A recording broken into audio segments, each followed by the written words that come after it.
E a questão do frete de estabelecimento.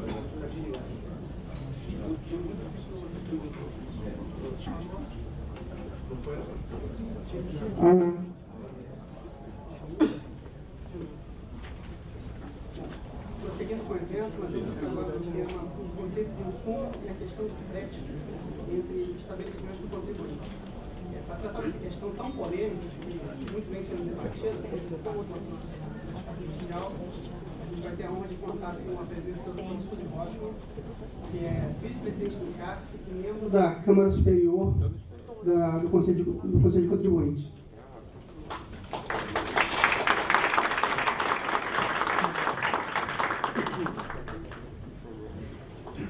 Como debatedor desse tema, fazendo aqui o contraponto, aqui a exposição da doutora Suzy, a gente tem a honra de contar com o Dr. Henrique Pinheiro Torres, que é presidente da terceira seção do CARF e membro da Câmara Superior do CARF também.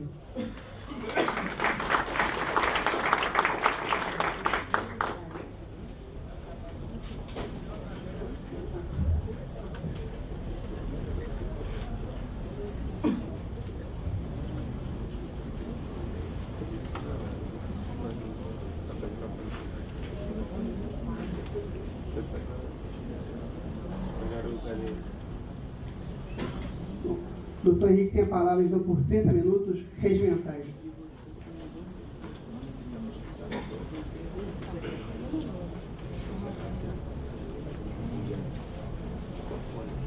Bom dia a todos. Primeiramente, gostaria de agradecer a gentileza do convite, muito me honrou. Também gostaria de pedir desculpa a todos os senhores pelo atraso, mas eu pedi o voo de 5 horas da manhã para chegar a tempo, mas infelizmente vi o voo das 7 horas e, além do quando digo que tem que dar errado, tem que dar errado mesmo, o pessoal foi me buscar o traslado, foi para Santos Dumont e eu vim para o Galeão. Então, vocês terem uma ideia como foi complicado chegar aqui, certo? Então, eu peço desculpa pelo atraso, mas não dependeu do meu alcance. Gostaria de falar também pedir desculpa aos senhores por outro motivo, é que alguns pontos, por exemplo, a questão do frete, nós não podemos tratar aqui, que essa matéria vai ser julgada, está ainda para julgamento.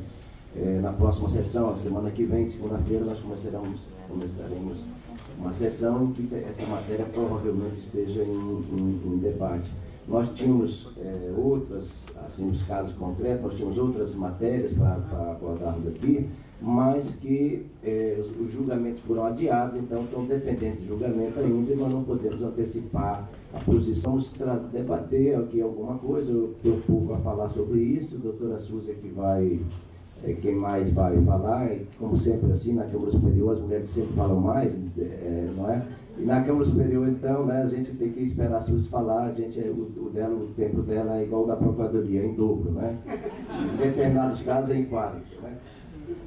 Mas é uma pessoa que vocês vão ver, que já conhece, todos conhecem, uma pessoa que muito estimo, mas que brigo muito com ela, e como também com a doutora Merialva, que está aqui, né? Gostaria também de cumprimentar os colegas aqui, doutor Maurício, doutor Leonardo, e todos eles que estão aqui, o doutor Tarazo, que veio de Fortaleza, veja o prestígio do evento. O doutor Tarazo veio de Fortaleza para o evento, ponte próprio, não foi nem custeado pelo CARF, né, doutor? Então, mas veio aqui para aprender com todos nós, tá? Muito obrigado, e agora vamos falar sobre os insumos.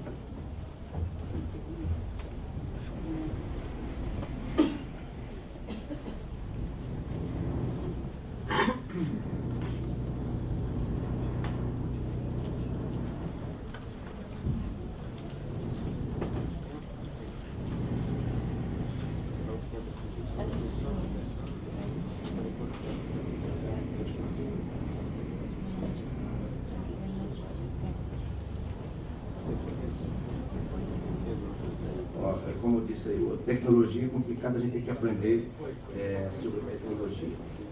É só isso aqui, né?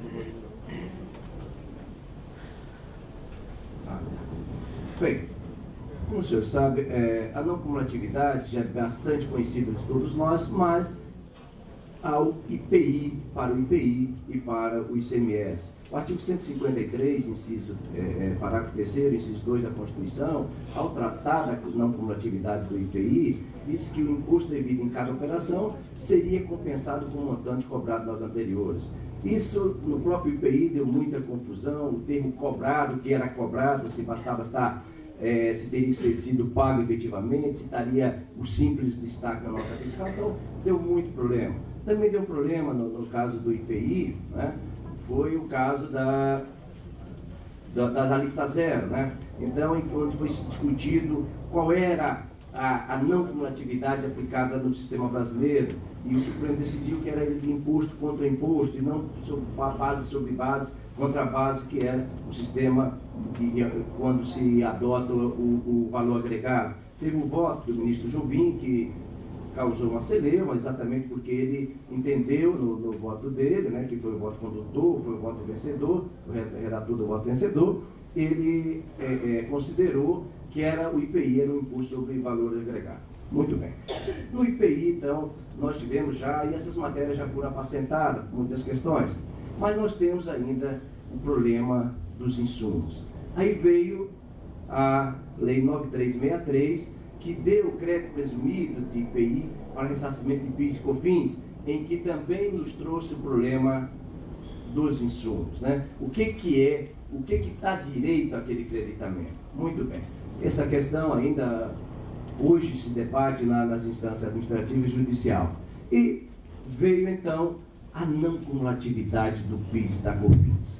Bom, aqui é que veio o problema. Para todo mundo, eu acho que até para a sociedade como um todo. Porque aquilo ali foi o maior presente de grego que eu já vi, tá certo? Que se falava muito na não cumulatividade, tem que ser não cumulatividade, não pode se incidir sobre cascata. Mas, gente, primeiramente, imposto, tributo bom é tributo velho, tá certo? Ninguém vai perder a arrecadação. Então, a não cumulatividade, ela não veio para, como muita gente queria, para diminuir a cobrança, tá certo? Então, alguém teve que pagar a conta. O setor de serviço pagou uma conta muito alta, principalmente foi transferida para a maior parte para o setor de serviço. Mas, aí, foi feita essa não cumulatividade, a 10637, posteriormente a 10833, para a COFINS, né? E lá no artigo 3º vai falar de como é feita a não cumulatividade. Adotou-se o sistema de crédito também, certo? Agora, diferentemente do IPI e do ICMS, em que o crédito já vem destacado na nota fiscal, tá certo? Você já sabe o que dá direito ou não dá direito, e a lei é muito clara. No PIS e na COFINS, o PIS e o COFINS é sobre faturamento, assim entendido, o total das receitas. É isso que está lá no artigo, antigo denominação, para o cumulativo está valendo até hoje, talvez, eu não sei, porque no artigo 3º da 9.718, né, está lá no parágrafo 1º, né, e a lei nova, a 10.637 e a 10.833, só tratou do PIS não cumulativo, né, então, PIS e COFINS não cumulativo. Então, a questão da base de cálculo ainda para o cumulativo, ainda está um pouco, digamos assim, nós vamos ter um conceito, será que é da 70, de 91? Mas, tirando essas questões, nós nos deparamos com a não cumulatividade do PIS e da COFINS. Bom, essa questão é tormentosa, essa questão todos os dias tem nos tribunais, a gente vê questão sendo debatida, nos encontros como esses aqui, todo mundo está debatendo a não cumulatividade. Essa questão é tão complexa que a Receita Federal bateu cabeça por muito tempo, quase todos os dias editava uma instrução normativa sobre o PIS e o COFINS não cumulativo. Quem pegar a legislação infralegal do PIS e COFINS não cumulativo é uma coisa assim de louco, porque várias regiões, inclusive, não se entende nas soluções de consulta. O que a COSIT tem sido chamada toda hora a fazer a divergência, né? A solução de divergência, porque as regiões estão batendo cabeça no PIS e COFINS não cumulativo. E o principal problema que nós temos aqui, né, é o conceito de insumo. Porque ele trouxe no artigo 3º, né, da 10.637 e posteriormente da 10.833, ele trouxe no artigo 3º o que deve ser deduzido, o que dá direito a crédito. E no inciso 2º, ele vai falar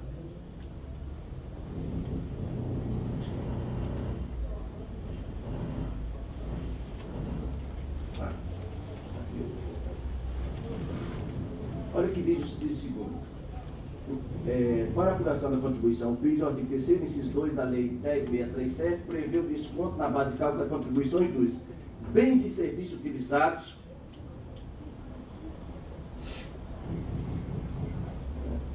tecnologia eletrônica.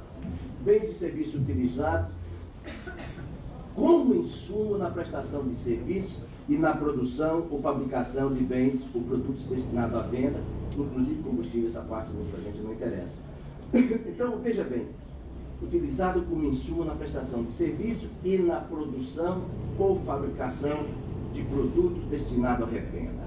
Vejam vocês. Então, ela disse que os insumos. Agora, o que é insumo? Esse é o problema que nós temos. E tem gente dizendo de tudo que é jeito. Veja a instrução normativa seguinte, que eu não sei qual é o número dela, 247, é isso? E a 404 de 2004, que trouxe o conceito de insumo. Só que esse conceito de insumo foi trazido uma cópia fiel, quase fiel, do parecer normativo 65 de 79. Aquele parecer normativo 65 de 79, ele trata o quê? Do que é insumo para efeito de compensação no IPI. Tá certo?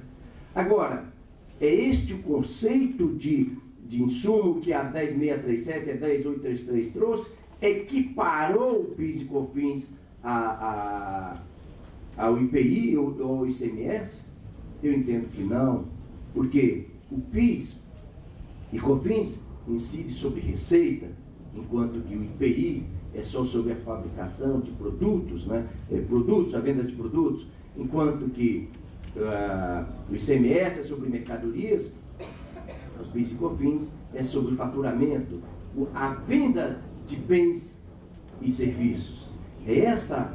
Não pode então, se nós temos uma materialidade dos tributos diferentes, não pode, a meu sentir, ter a mesma técnica para se aplicar a não cumulatividade dos tributos. Certo? Então, as incidências são diferentes. Então, creio eu que também no caso da não cumulatividade, o crédito, a devolução, o abatimento tem que ser diferenciado. Porque a empresa ela não só vende produtos, a receita dela não é só da venda de produtos. Tá certo? Tem outras receitas que também são tributadas. Por isso que, não, ao meu sentir, não se pode aplicar aqui o conceito do IPI. Vamos ver aqui como é que diz a IN, como é que trouxe. Aqui no parágrafo 7º, antes aqui, no parágrafo 7º, ele diz o seguinte: nós sabemos que na confusão que é o PIS e o COFINS não cumulativo, né, nós temos tributações não cumulativas, nós temos cumulativo e nós temos monofásico, né? Então nós temos, imagine um supermercado, como deve ser fácil fazer o recolhimento de um supermercado. Ele tem produtos que ele compra do sistema monofásico, ele tem produtos cumulativos e não cumulativos. Imagine o contador, dor de cabeça que tem um contador de um supermercado. E mais ainda, de um fiscal que for fazer essa fiscalização, até pena de quem vai lá ver, verificar se os recolhimentos foram feitos de forma correta. Você sabe que foi tão confuso no início isso, que a Receita passou mais de 3 anos sem fazer nenhum auto de infração no PIS e COFINS não cumulativo. Certo? Porque exatamente ainda não estava consolidado, era muito novo, né? Até porque fiscal de PIS e COFINS é fiscal de imposto de renda, né? E eles não entendem nada de IPI no sistemática antiga. Então o cara é acostumado com o imposto de renda, né? Então vai lá verificar, agora tem uma coisa nova aí, a não cumulatividade, que seria mais assim, parecido, então, o único tributo nosso federal seria o IPI. Mas vejam vocês, esse problema aconteceu. E aí surgiram várias teorias. Uns disseram o seguinte: não, é igual ao IPI, como diz a IN. Aí algumas pessoas contestaram: mas peraí, em primeiro lugar, a IN não poderia tratar sobre essa matéria, não poderia restringir o que é a lei. Bom, primeiramente, no caso concreto, a própria lei fez o que se chamou de deslegalização, que o Supremo chamou de deslegalização, quando a matéria que não está prevista exclusivamente para ser editada por lei, no artigo 97 do CTN, que diz que cabe exclusivamente à lei, então aquela matéria que não estiver elencada nos incisos do artigo 97, poderia ser delegada, tá certo, para rebaixado grau para o legislador infralegal. Tá certo? Isso o Supremo já decidiu, no caso que houve uma portaria que reduziu o prazo de recolhimento do IPI. Então o Supremo disse que era perfeitamente legal a deslegalização, desde que aquela matéria deslegalizada que foi dada à competência não estivesse prevista, relacionada no artigo 97 do CTN, que diz que ali sim só lei. Tá certo? O único voto contra a época do Supremo foi do Marco Aurélio, diferente, né? Graças a Deus. Agora, em relação a esta situação, né, entendo que a IN poderia tratar sobre essa matéria.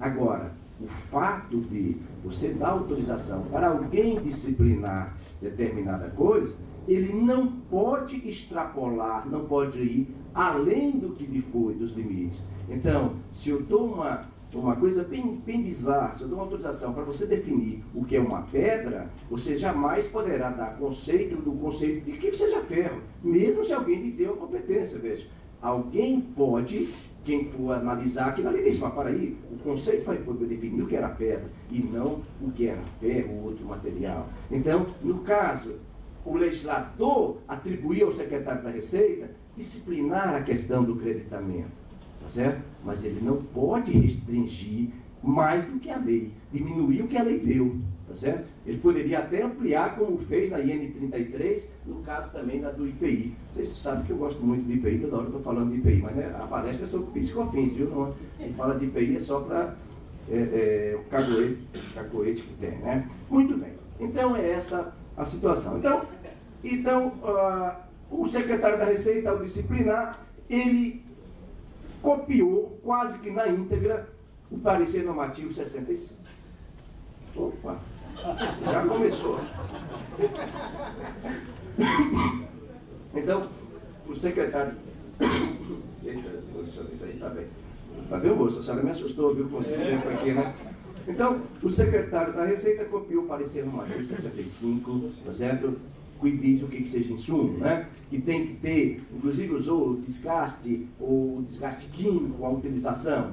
Isso hoje é norma, tá certo? Quase como uma lei para quem analisa o IPI, esse parecer normativo é muito seguido. Mas eu entendo que para o PIS e COFINS não deve ser aplicado naqueles termos.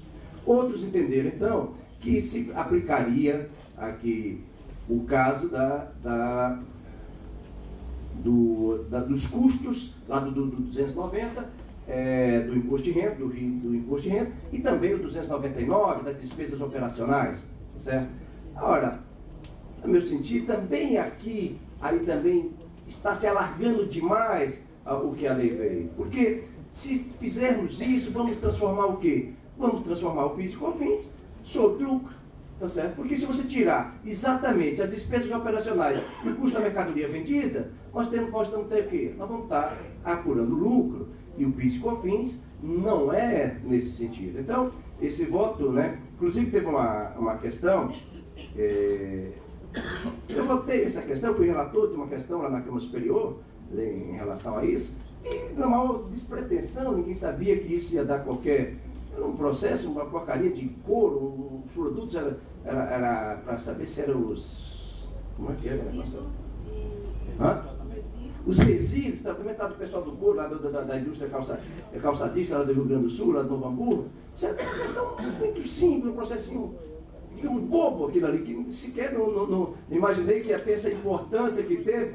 Mas, em si, o acórdão que eu fui relator, não teve importância nenhuma. O problema é que na Câmara, na primeira turma ordinária da segunda Câmara, da terceira sessão, foi feito, dias depois, se julgou a mesma matéria, né? E citou esse voto da Câmara Superior, que foi por unanimidade, inclusive, na época, o presidente do Conselho, o atual secretário da Receita, que concordou com aquilo ali, tá certo? Posteriormente veio um voto até do conselheiro Gilberto, tá certo? E citou o voto da Câmara Superior e passou lá na Câmara Superior, nessa turma, passou o conceito de que seria despesas e custos do imposto de renda. Exatamente isso, está na Câmara do doutor Rodrigo, né, Rodrigo? Essa matéria passou lá também por unanimidade, né? E no outro dia o mundo caiu sobre nós, tá certo? A Procuradoria ligou, a Receita ligou: o que é isso que vocês estão fazendo? Aquilo ali? Eu disse: eu não sei o que está acontecendo. O voto que eu fiz foi muito tempo, tá certo? Os escritórios ligavam para o Conselho, todo mundo querendo saber o que estava acontecendo, né? Assim, Deus é Pai. Aí, veja só. E aquela confusão toda, não é? Só que, vejam você, até um rapaz de um escritório me ligou: olha, porque aqui eu não aguento mais, no telefone está todo mundo ligando, querendo saber se isso é assim. Eu falei: olha, eu vou lhe dar um conselho. Se o senhor for pegar a causa, não cobre, porque o senhor vai perder. Não é esse o conceito pelo menos não foi esse o conceito da Câmara Superior. Eu digo aos senhores, não foi isso que a Câmara Superior decidiu, tá certo? Embora tenha sido citado, mas no voto em que eu fiz, foi até assim, como digamos assim, até não me preocupei muito na delimitação, porque a questão aparentemente era muito simples, né? Então, se soubesse que ia dar essa repercussão toda, tinha feito um negócio mais bem elaborado, como vai ser o próximo, né? Que a gente vai ter semana depois, a próxima vez vocês vão ver. Aí, esta foi a segunda, aí eu explico muito os né? Agora o negócio não pode ser mais do jeito que está aí. Mas, então, eu entendo que não tem essa amplitude, não é, doutor Paulo Riscado? Está rindo aí, né? Não tem essa amplitude, né, que foi dado lá para o Gilberto. A Procuradoria embargou esse voto lá do Gilberto e acho que não foi julgado ainda, né? Os embargos ainda não foram julgados, né? Mas então, essa matéria provavelmente seja ainda examinada, vai ser examinada na Câmara, reexaminada, e eu não sei o resultado. Mas a semana que vem nós temos um processo da Frango Sul, em que a doutora Nancy, a relatora, né? A doutora Sul está com o voto vista, que eu até pensei em fazer a palestra, para não ter muito problema, era só copiar o voto vista da doutora Suzy. Mas eu fiquei com medo dela usar na palestra dela e ficaria sem graça. Mas que ela aborda toda essa questão no voto dela. Então, a questão me parece que não vai caminhar no sentido de ser também na Câmara Superior, não vai ser a mesma conceito de insumo aquele que vai utilizar na legislação do imposto de renda. Vai ser um meio termo, a decisão vai ser mais ou menos salomônica. E aqui está presente um dos votos muito bem feito, viu, Maurício? Maurício Taveira fez um voto em que ele fala que não é tão elástico, ele usou até o termo elástico, não é isso? E eu acho que vai ser isso, vai ser um meio termo. E qual seria esse meio termo? Me parece que vai ser o que está caminhando no sentido de que seja as despesas necessárias para a produção do serviço ou ainda para a fabricação. Não que tenha... Não tem necessidade, como no IPI, que tenha um desgaste direto, mas que seja utilizado para a finalidade de produção daquele bem ou daquele serviço. Tá certo? Então, está caminhando, são aquelas despesas necessárias inerentes àquele processo produtivo, não é? Então, isso é que a gente vai diferenciar. Agora, com certeza, ninguém vai ter despesa de publicidade descontada nisso, ninguém vai ter. E uma coisa que a gente tem também procurado delimitar é até quando essas despesas podem ser. são as despesas até a produção, até a entrega do serviço, ou então até a fabricação das mercadorias. Então se discute se as embalagens para transporte incidem ou não. Está se discutindo se o frete para a entrega das mercadorias, se for pelo vendedor, está lá previsto na própria lei. Ela diz em outros incisos, não como insumo, mas sim permite a dedução dessa despesa. Agora se pergunta até se o frete das mercadorias internamente entre as empresas, se aquele frete vai ou não ser concedido o direito àquilo ali. Isso nós não podemos falar agora, tá certo? Não podemos debater isso agora, porque isso aqui esse processo de frete, tem um processo agora, que vai ser julgado na semana que vem. Tá certo? Então, gente, é essa a situação. Então, o que está caminhando, não é? É para um meio termo, tá certo? O doutor Leonardo Mussi, ele no voto, ele vale exatamente para reputar do imposto de renda, ele faz referência, né, Leonardo, às despesas do trabalhador, com a mão de obra, né, isso que não pode ser feito, e a questão do custo da mercadoria vendida, no imposto de renda, ele tem um período, enquanto que no PIS e COFINS é a entrada, no imposto de renda já é lá na apuração final. Então tem várias questões que a gente vai ter dificuldade, mas nós vamos ter que enfrentar. Agora, o que se diz é, bom, vai ser as despesas necessárias para a fabricação do produto ou para a prestação do serviço. Agora, veja só, o problema que eu acho que ainda vai continuar é o que é necessário, mesmo que se decida, como disse o Maurício no voto dele, como disse o doutor Leonardo, que são aquelas despesas necessárias, despesas inerentes. Agora, vai ter que ser caso a caso que vai ter que ser decidido. Por quê? Não tem como dizer, dizer, é esse tipo de despesa. Porque você vai ter que analisar, por exemplo, o processo produtivo, você vai ter que analisar a prestação do serviço, quais são as despesas. Veja, nós temos um caso, por exemplo, uniformes, tá certo? Veja que como a questão pode ser complexa. Uniforme a empresa escolhe o que quiser, tá certo? Para os seus servidores. Mas determinado tipo de estabelecimento, ele tem que usar um uniforme especial, é obrigação, é a Anvisa que determina, por exemplo, que use determinado equipamento de segurança.